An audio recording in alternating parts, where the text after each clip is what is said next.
Bienvenue sur Africa 24 dans cette nouvelle édition de l'information. Voici les titres de l'actualité. Une candidature en moins dans la course à la présidentielle au Sénégal. Cheikh Tidiane Diaye a annoncé ce 20 mars son désistement. Il appelle ses partisans à voter en faveur de Bassirou Diomaye Faye, candidat du PASTEF dissous. Une feuille de route dévoilée pour le lancement de la 5G en Tunisie. Sa commercialisation est prévue dès novembre 2024. Un déploiement synonyme d'opportunité pour le développement des entreprises. Et puis, focus sur la 4e conférence internationale sur la francophonie économique, l'avenir des PME francophones sur les marchés mondiaux est cette année au cœur des réflexions, des échanges qui se tiennent à Yaoundé jusqu'au 22 mars. La liste passe de 19 à 18 candidats au Sénégal. Cheikh Tidiane Diaye a annoncé son retrait de la course au fauteuil présidentiel. Un retrait annoncé à 4 jours du scrutin. L'universitaire s'était présenté sous la bannière de sa plateforme Avenir Sénégal Bignoubeug.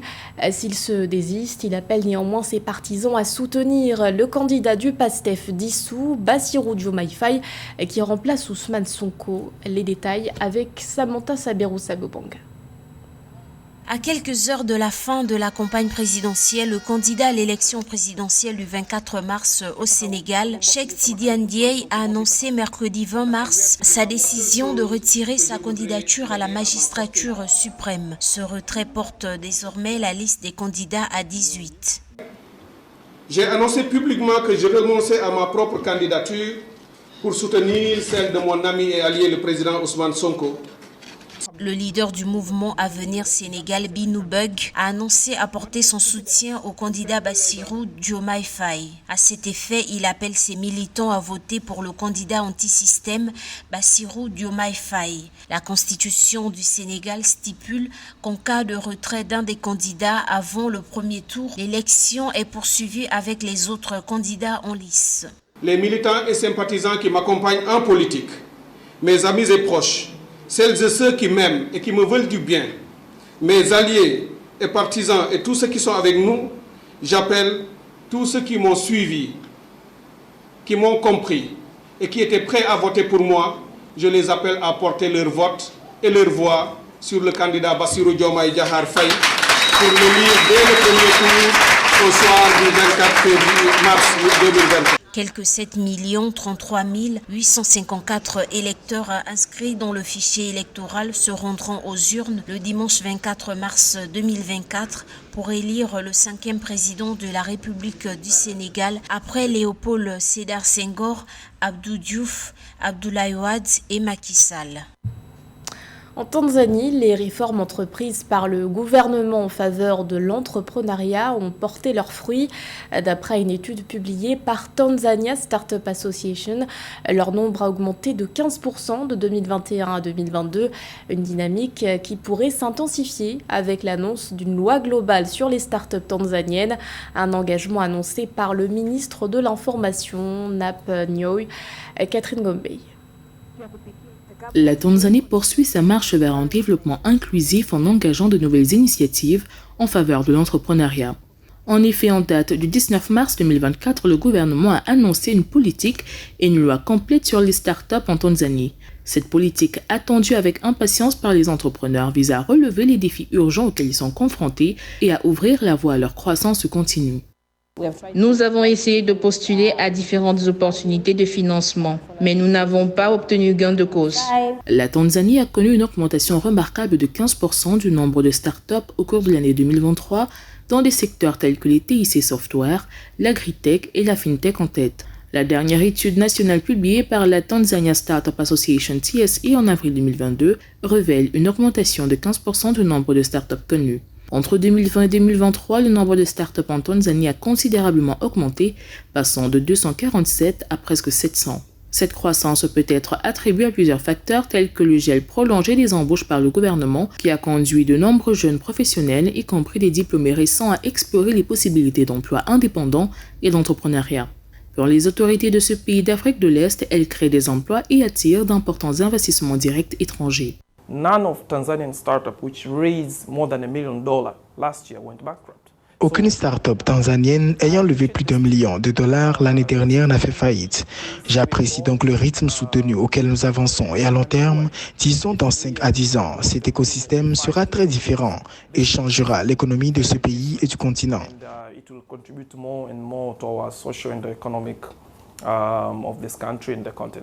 Pour 2024, la Banque africaine de développement estime une croissance du PIB réel de 6,3% de la Tanzanie par rapport aux 5,3% de 2023 grâce à la reprise soutenue du tourisme et à la stabilisation progressive du secteur de l'entrepreneuriat. Le lancement de la 5G se précise en Tunisie. Une feuille de route a été dévoilée ce 18 mars par Nizar Ben Neji, le ministre des Technologies de la Communication. Selon ce document, la commercialisation de la 5G sera effective dès novembre 2024.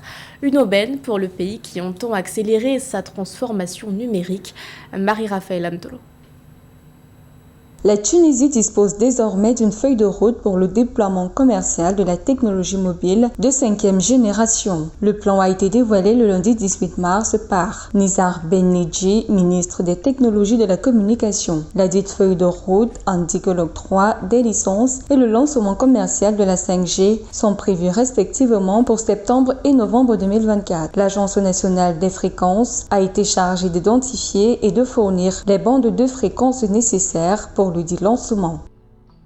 La Tunisie, jusqu'ici, précarée des intérêts français et notamment des pays européens. Cette ouverture vers ce qu'on appelle la 5G, alors que la Tunisie jusqu'ici était un marché protégé, est une véritable révolution, je dirais, entre guillemets.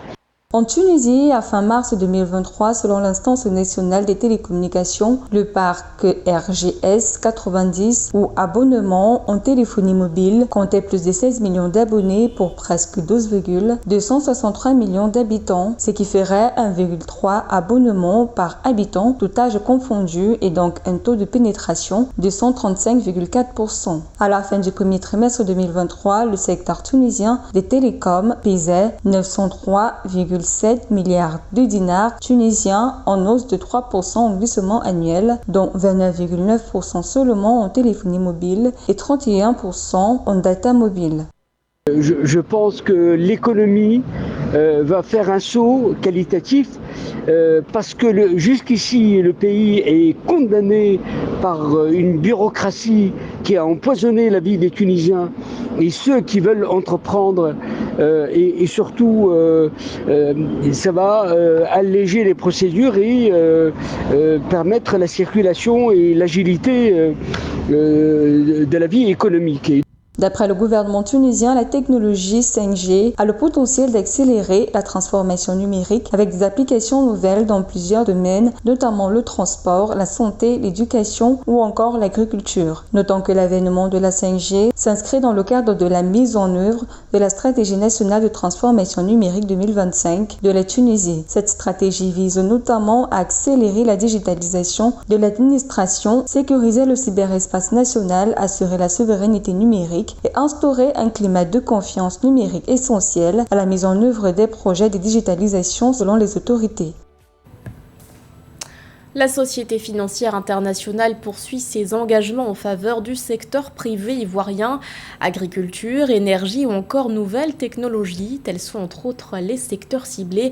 Un soutien financier qui devrait sensiblement augmenter cette année. D'ici fin 2024, il devrait franchir la barre des 400 millions de dollars contre 210 en 2023. Les précisions de Marie-Roger Kouao. La Société financière internationale SFI, présente à Abidjan pour passer en revue les projets financés en 2023, a annoncé sa volonté de doubler son niveau de financement dans le secteur privé. Décision prise par le vice-président Afrique de la société, Sergio Pimenta, à l'issue de l'audience tenue à la primature le 18 mars 2024 avec le Premier ministre Robert Begré-Mambé. Notre année fiscale dernière, nous avons financé 210 millions de dollars américains ici en Côte d'Ivoire et j'ai eu la grande joie de dire à Monsieur le Premier ministre que je pense que cette année fiscale qui va se terminer dans quelques mois, nous devrons atteindre la barre des 400 millions de dollars, donc quasiment un doublement de nos opérations. Et Monsieur le Premier ministre m'a demandé de doubler encore l'année suivante, donc il va falloir faire encore plus, mais vous pouvez compter sur les équipes de la SFI qui vont travailler conjointement avec nos amis de la Banque mondiale pour pouvoir faire plus pour le secteur privé ici en Côte d'Ivoire. Pour l'année 2024, le taux de financement passera à 400 millions de dollars, soit plus de 240 milliards de francs CFA contre 210 millions de dollars en 2023. Outre les principaux domaines dont l'énergie, l'agriculture, les nouvelles technologies, de nouveaux secteurs prioritaires ont été pris en compte, notamment l'habitat avec un programme de construction de 5 000 logements. Nous faisons déjà un bon nombre d'investissements et de soutien dans les secteurs de l'énergie, dans les secteurs agricoles, dans les secteurs des nouvelles technologies, dans les secteurs du soutien aux petites et moyennes entreprises. Mais son Excellence, Monsieur le Premier ministre, nous a demandé de faire encore plus et de voir d'autres secteurs. Nous avons des initiatives, par exemple, sur le secteur de l'habitat, donc de l'accès à l'immobilier qui est important, mais également comment pouvoir faire plus sur le développement des marchés de capitaux, sur les accès au financement des petites et moyennes entreprises et également aux accès aux connaissances que nous voulons apporter. Membre du groupe de la Banque mondiale, la Société financière internationale est la principale institution de développement axée sur le secteur privé dans les pays émergents. En 2023, elle a investi plus de 126 milliards de francs CFA en Côte d'Ivoire dans son partenariat avec le secteur privé, un revenu qui connaîtra une hausse avec l'étendue des partenariats dans le public. La Côte d'Ivoire qui parallèlement reprend son statut de pays le plus heureux d'Afrique de l'Ouest. D'après l'édition 2024 du World Happiness Report, le pays a obtenu une note de 5,08 sur 10, une note qui lui permet de devancer le Sénégal, la Guinée ou encore le Niger. En revanche, la Côte d'Ivoire se place à la 96e position à l'échelle mondiale, un recul en comparaison au rapport de 2023 où elle était classée 93e. Nous partons à présent à Yaoundé, qui abrite actuellement la conférence internationale sur la francophonie économique, une 4e édition centrée sur l'avenir des PME francophones sur les marchés mondiaux. Des réflexions qui devraient réunir près de 300 panélistes. C'est Vrandouke. En Côte d'Ivoire, les PME représentent 98% de la démographie des entreprises, contre 80% au Sénégal et 99% au Cameroun. Ces statistiques révèlent l'importance de la PME dans le tissu économique de ces pays, à l'image de la réalité dans plusieurs autres États africains. Pour contribuer à l'essor économique des pays africains, le développement du secteur de la PME se pose ainsi comme un impératif. L'enjeu a été abordé à Yaoundé le 20 mars 2024 à l'occasion de la 4e conférence internationale sur la francophonie économique organisée sur le thème « L'avenir des PME francophones sur les marchés mondiaux ». Aujourd'hui, les enjeux de la globalisation font que naturellement, nous devons davantage capaciter ces acteurs que sont les PME. Et dans l'espace francophone, naturellement, comme on l'a noté, les PME structurent en fait l'essentiel des acteurs du tissu entrepreneurial. Cette conférence arrive à point nommé. Elle va nous munir d'instruments certainement nouveaux, mais surtout de recettes pour renforcer l'agilité de nos PME, leur capacité en fait à conquérir des marchés et surtout à domestiquer ces défis et à transformer ces défis en opportunités. L'événement qu'accueille l'Afrique centrale pour la première fois depuis sa création en 2019 va aborder la question de la transformation de l'écosystème entrepreneurial des PME de l'espace francophone et particulièrement l'amélioration de leur accès aux marchés mondiaux. Il ambitionne d'identifier les meilleures pratiques pouvant servir de modèle afin d'accroître les capacités des PME à mieux tirer profit des bienfaits du commerce international, de l'espace francophone en particulier, avec sa vaste empreinte géographique étendue sur les 5 continents. Il compte aussi 17,5% de la population mondiale, 16,5% du produit national brut mondial ou encore 20% du commerce mondial des marchandises. La réflexion qui va être conduite dessine de nouvelles approches en matière de l'action des pouvoirs publics, mais aussi et surtout de consolidation de cet écosystème pour que finalement il puisse y avoir cette osmose entre le monde entrepreneurial de ceux-là qui en fait sont confrontés aux défis que leur pose l'accès sur les marchés internationaux et finalement ceux-là qui en fait sont chargés de la formulation des politiques publiques.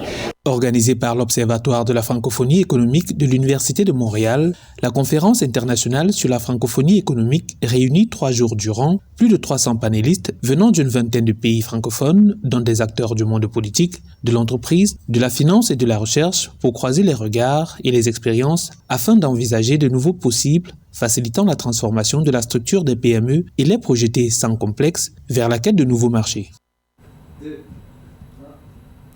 C'était le journal de la rédaction. Merci de l'avoir suivi. L'actualité continue sur Africa 24.